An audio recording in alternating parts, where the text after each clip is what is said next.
Aastal 2014 Venemaa president Vladimir Putin haaras kontrolli Krimmi poolsaare üle. Ta saatis piirkonda väikese armee raskelt relvastatud eriüksuslasi, kes asusid blokeerima Ukraina sõjaväebaase ja asendasid piirkondliku valitsuse uue Vladimir Putinit toetavate marionettidega. See oli dramaatiline, see oli ebaseaduslik, aga see oli tõhus. Ukraina ja kogu maailm tabati ootamatult ja operatsioon oli nii kiire, et tõsiseks diplomaatiliseks või sõjaliseks vastuseks ei jäänud peaaegu üldse aega.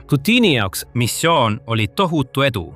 Unistuse täitumine. Kuid kui liigume ajas veidi üle 10 aasta edasi ja see unistus hakkab muutuma õudusunenäoks. Kasutades maksimaalselt ära oma laienevat arsenaali ja lahinguvälja hoogu, Ukraina väed võtavad poolsaart aktiivsemalt ja intensiivsemalt siikule kui kunagi varem. Nad ei püüa seda vabastada ega tagasi vallutada, vaid hoopis isoleerida selle, muutes selle vaenlase jaoks järjest kulukamaks ja raskemaks okupeerida. Et mõista selle strateegia mõju ja selle taga olevat loogikat, peame tagasi kerima 2014. aasta märtsi. Putini Krimmi annekteerimine toimus tõrgeteta. See suutis laiali saata piirkonna parlamendi, ametisse panna uued juhid, kes olid talle lojaalsed ja isegi korraldada täiesti ebaseadusliku ja õigustamatu referendumi, milles väidetavalt lausa 96,77% valijatest otsustas Ukraina lahkuda ja liituda Venemaa Föderatsiooniga. Järgnenud päevadel Vladimir Putin allkirjastas Krimmi vabariigi Venemaaga liitmise lepingu, muutes annekteerimise ametlikuks. Kuid Vladimir Putin seisis siis silmitsi uue probleemiga,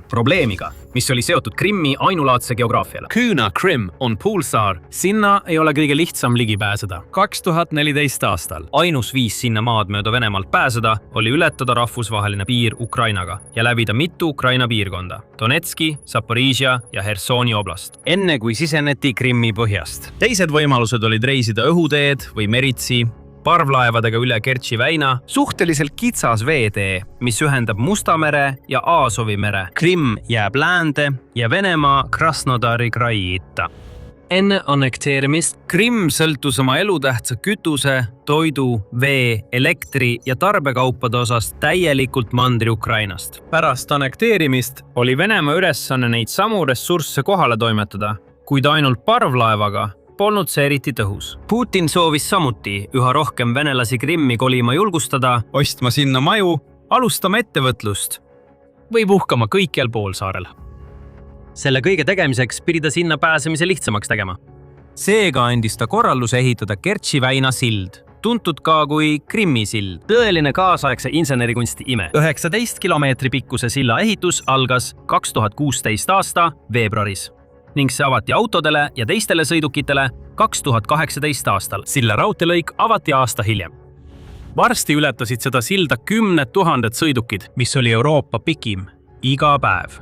See parandas oluliselt Venemaa võimet poolsaare logistikat toetada, transportida väegesid ja sõjatehnikat üle Kertši väina ning hõlbustada turistide liikumist piirkonda. Aga ajalugu on tõestanud, et Vladimir Putin ei ole mees, kes lihtsalt lepib olukorraga. Ei endatud üksnes halastamatust võimuihast, ta tahab alati rohkem. Nii et aastal 2022 ta andis käsu täiemahuliseks sissetungiks Ukrainasse, sihtides kogu Ukrainat, aga eriti 4 konkreetset piirkonda: Luhanski, Donetski, Zaporižja ja Hersoni. Vene presidendi otsuse taga oli mitu põhjust, aga üks tema tähtsamaid eesmärke oli kindlustada kontroll suure maismaa koridori üle, mis ühendab Venemaa mandriosa Krimmi poolsaarega. Kontrollides Donetskit, Zaporižjat ja Hersonit, Venemaal oleks täiesti uus viis piirkonnani jõudmiseks. Oluline maismaatee vägede ja varustuse transportimiseks, koos täieliku kontrolliga Aasovi mere ümbritseva rannajoone üle. Ja nii see juhtuski. Sõjavarajases staadiumis keskendasid Vene väed suure osa oma jõupingutustest tee rajamisele Krimmi poole. Nad piirasid 3 kuud oma teele jäänud suurimat linna, Mariupol, ja juba 2022. Aasta mai keskpaigaks, vaid mõned nädalad pärast sissetungi algust, maismaa koridor oli suures osas puhastatud. Venemaa kasutas ka oma kontrolli Krimmi üle, et suunata vägesid lõunast Hersonisse, mis hõlbustas paljude väikeste linnade ja asulate varajast hõivamist. Mida rohkem maad nad vallutasid, seda suuremaks muutus nende puhvertsoon poolsaare ümber. Ja seda võimatum näis, et Ukraina suudab kunagi Krimmi taas enda kontrolli alla saada. Tundus, et see piirkond on igaveseks kadunud ja see fakt ei jäänud Putinile märkamata. 2024. aasta märtsis üritusel, millega tähistati annekteerimise 10. aastapäeva. President väljendas rõõmu selle üle, et poolsaar oli naasnud oma kodusadamasse. lisades, et piirkond koos teiste okupeeritud Ukraina aladega jääb põlvest põlve käsikäes ülejäänud Venemaaga.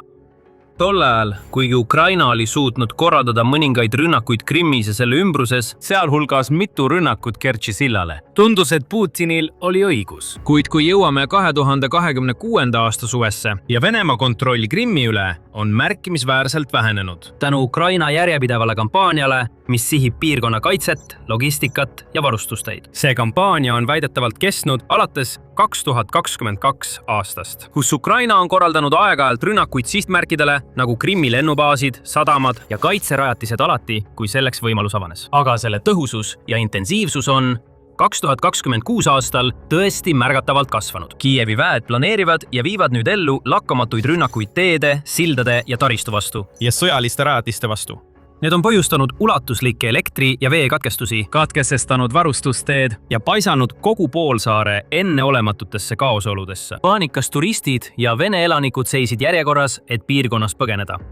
See kõik taandub Ukraina võimele oma vigadest õppida, kohandada oma strateegiat ja kohaneda märkimisväärselt hästi konflikti muutuvate tingimustega. Näiteks juba 2023 aastal riik korraldas ulatusliku vastupealetungi, surudes tagasi sissetungivaid jõude eesmärgiga tagasi vallutada Venemaale kaotatud alad. Ja mis veelgi olulisem, lõigates läbi Krimmi viiva maismaa koridori. Hoolimata Ukraina parimatest pingutustest ja mõningasest mõõdukast edust teatud piirkondades, seda üliolulist eesmärki ei saavutatud. Ukraina väed ei suutnud lihtsalt Venemaa tohutule elavjõu ja varustuse ülekaalule vastu seista. Kremli väed teadsid, et nende vaenlane valmistub vasturünnakuks, seetõttu rajasid nad sügavad ja tihedad kaitseliinid, mis olid mõeldud aitama neil säilitada oma haaret okupeeritud aladel. Nad rajasid miinivälju, nad kaevasid tankitõrjekraavid ja nad paigutasid suurtükimeeskonnad võtmekohtadesse, mis võimaldas neil peatada paljud Ukraina mehaniseeritud pealetungid enne, kui nad suutsid tagasi vallutada suuri, varem kaotatud alasid. Väiksema armee tõttu pidi Ukraina samuti oma väed eri suundade vahel jagama,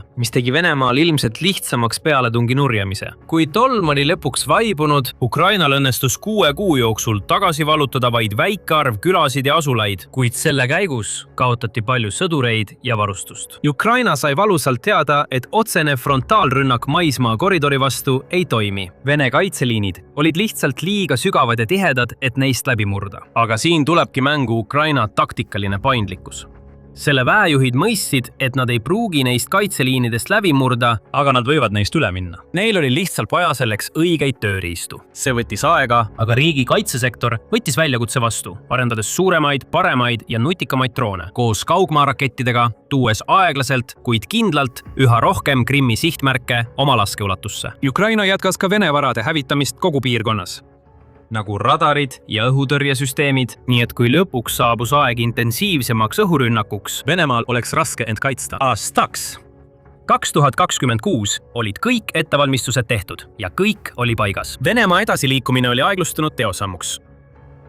Ukraina väed hoidsid edukalt rindejoont kõige olulisemates kohtades ja Kiievil olid lõpuks olemas vajalikud ressursid, nagu riigi endine kaitseminister Mihhailo Fedorov ütles, muuta Krimm saareks. Aga enne kui me räägime, mis edasi juhtus, selgitame, miks me seda sõjasaadet teeme, et selgitada, kuidas võim tegelikult liigub. Kui sa oled siin uus, vajuta telli, et sa ei jääks järgmisest ilma. 2026 aasta mais Kiiev tegi oma käigu. Algas kiire keskmaa droonirünnakute laviin, mille sihtmärkideks olid teed, raudteetransport, sillad, parvlaevad ja õhutõrje nii Krimmi sees kui ka okupeeritud aladel, mis moodustasid maismaa koridori Venemaaga. Seda tehes katkestas see varustusliinid, mis olid seda piirkonda nii kaua varustanud. Selle varasemad rünnakud Kertši silla pihta olid juba muutnud selle rajatise Vene sõjaväe jaoks riskantseks valikuks, aga Kreml suutis ikkagi suunata sinna vägesid, kütust, toitu ja muudki poolsaarele parvlaevade ja maanteede kaudu. Need rünnakud on kõik need võimalused tühistanud. Raudtee parvlaevad, mis ületasid Kertši väina,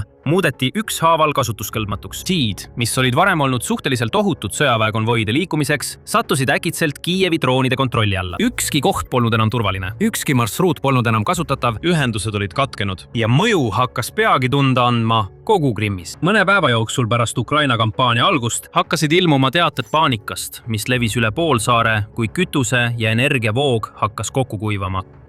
Siis tõstis Ukraina panuseid veelgi.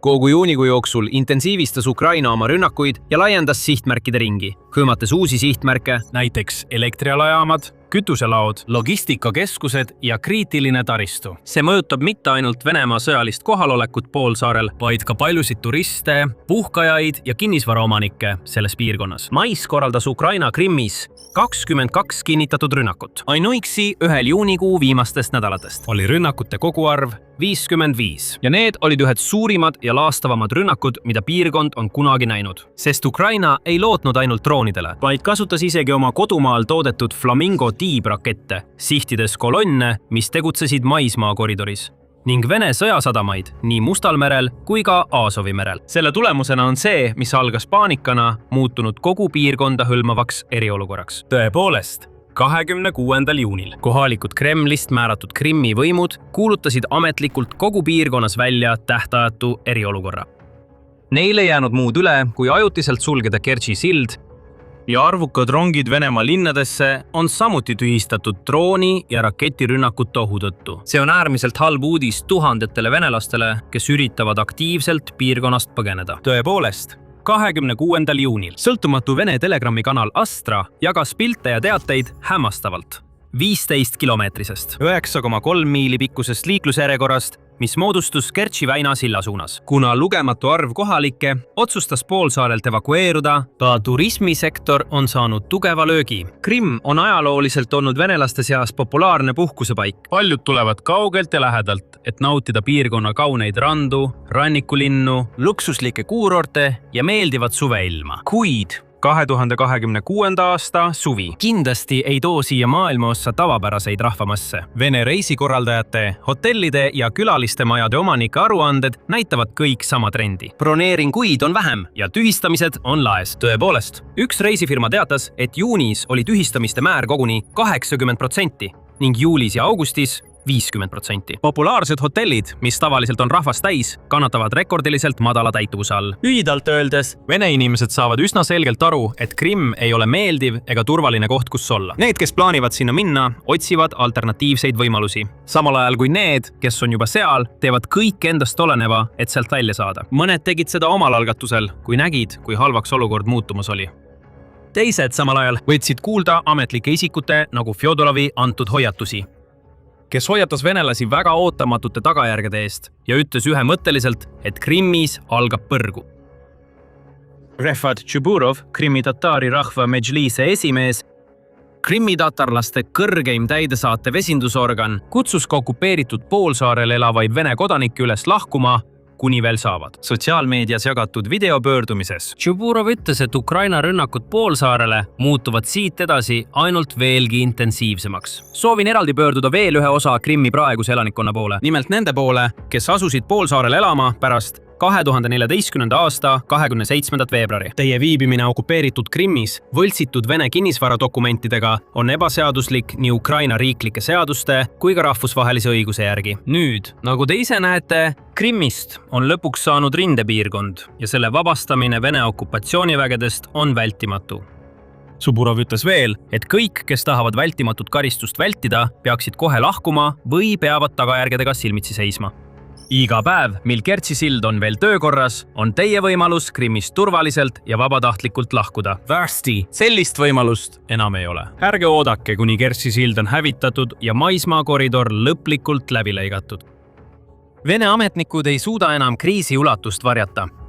Üllatava ja pretsedenditu sammuna. Piirkonna juht Sergei Aksionov tegi otsuse piirata kütusemüüki ainult sõjaväe sõidukitele ja hädaabiteenistustele ja ainult riigiasutustele. See oli vaid viimane areng kütusekriisis, mis on piirkonda haaranud juba mitu kuud. Selle kriisi varasemas etapis Krimmi autoomanikud pidid sageli sõitma üle Kertši silla, et osta Krasnodari kraist paagi täis bensiini, kusjuures mõned täitsid isegi kütusekanistreid ja müüsid neid kodus 2 või 3 korda kallimalt edasi. See strateegia ei ole enam elujõuline, sest pärast seda, kui Ukraina ründas 28. juunil Krasnodari naftatöötlemistehast, Lõuna-Venemaa sattus veelgi sügavamasse kütusekriisi kütuse nappuse tõttu. Kohalikud tanklad on hakanud keelduma teenindamast autosid, millel on Krimmi numbrimärgid. See on viinud vaidluste ja isegi kaklusteni nimetatud tanklates ning piirkondlikud võimud on sunnitud meeleheitlikult rahu säilitamiseks kutsuma kohale relvastatud politsei. Otsese tagajärjena Paljud inimesed on endiselt Krimmis lõksus. nad ei saa kütust, mida neil lahkumiseks vaja on. Ja nende elu muutub päev-päevalt aina õnnetumaks. Alates juunikuu rünnakutest on piirkonda mõjutanud vahelduvad elektrikatkestused ning lugematud kodud ja ettevõtted on jäänud elektrita. Vee- ja toidupuudus Muutub samuti üha tõsisemaks, kuna niinimetatud Vene Riviera kaotab iga viimasegi oma võlust, muutudes puhkajate paradiisist sõjast räsitud lahingutandriks. Õhuhäire sireenid kõlavad regulaarselt, millele järgneb üha tuttavamaks saanud plahvatuste mürin ja pauk, enne kui tuli ja suits täidavad taeva. paljud krimmilased on hakanud sotsiaalmeediasse postitama, jagades postitusi ja videoid, mis kirjeldavad nende meeleheidet. Mõned kutsuvad isegi Putinit üles olukorda ise kontrolli alla võtma. Üks noor naine ütles näiteks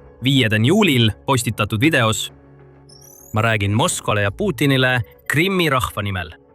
Sa lubasid meile turvalisust ja normaalset elu, aga tegelikkuses on tühjad bensiinijaamad, hirm, kontrollpunktid, pikad järjekorrad ja täielik ebakindlus. Televisioonis öeldakse, et kõik on kontrolli all, aga kui Krimm on ellujäämise režiimis, siis pole asjad enam kontrolli all. Miks te olete meid hüljanud?" Need tunded kajastuvad kogu piirkonna elanikkonnas, kuid Moskva ei võta seda kuulda. Teed saavad otsa ja nad ei saa loota Kertši sillale. Kreml on püüdnud hoida varustust Krimmi suunas liikumas mere kaudu, kasutades selleks oma varilaevastiku tankereid. Ka see lõppes läbikukkumisega. 6. juuli ööl 8 väikest tankerlaeva. Igaüks kandes 7000 tonni bensiini purjetasid üle Assovi mere Krimmi suunas, kui Ukraina droonid tabasid ja hävitasid need. Selge sõnum Kiievist, et ükski tee poolsaarele ei ole turvaline. Kõiki jälgitakse. Droonid ja raketid on valmis tulistama iga sobiva sihtmärgi pihta, mis julgeb teekonda ette võtta. Sellest operatsiooni esimesest päevast alates on Ukraina missioon olnud selge. Nagu CNN-i ajakirjanik Nick Payton Walsh ütleb, riik kavatseb muuta elu Krimmis raskeks kohaks, kus pole turismi, gaasi, elektrit ega taskukohast toitu ega maismaasilda sinna. Selle tulemusena näib see niigi raskesti elatav paik Kremlile üha vähem seda hinda väärt, mida selle hoidmine nõuab. Ta märgib edasi, et Ukraina kavatseb muuta Krimmi Putini kroonipärlist Ukraina jaoks mõjuhoovaks, võib-olla tulevaste rahuläbirääkimiste käigus, või isegi Putinile valusaks pinnuks, kui ta püüab toime tulla kasvava rahulolematusega oma sõja suhtes. Siiani on see kõigis neis valdkondades edukas olnud. Kui Putin hõivas 2014 aastal Krimmi, arvas ta, et on vallutanud hindamatu maatüki, kuldse särava aarde, mida ta saaks oma rahvale näidata. Maaliline poolsaar, mis on täis luksuslikke kuurorte, mida venelased naudiksid ja mis tooks talle aastakümneteks tulu. Aastal 2026 see varandus on muutunud põrguks, paigaks, kus valitsevad paanika, hirm ja kaos ja ideaalne sümbol Putini katastrofiilisele allakäigule. Nüüd saate sellest videost rohkem teada kütusekriisi kohta, mis mõjutab Krimmi ja Venemaad, mis uurib, kuidas peaaegu kõik riigi piirkonnad kannatavad puuduse all, mis põhjustab avalikkuse seas kasvavat pahameelt. Või vaadake seda videot, kus on üksikasjalik ülevaade Kremlit tabanud majanduslikest probleemidest. Ja lõpuks ärge unustage kanalit tellida, et saada rohkem värskeid sõjauudiseid ja põhjalikku analüüsi, täpselt nagu see.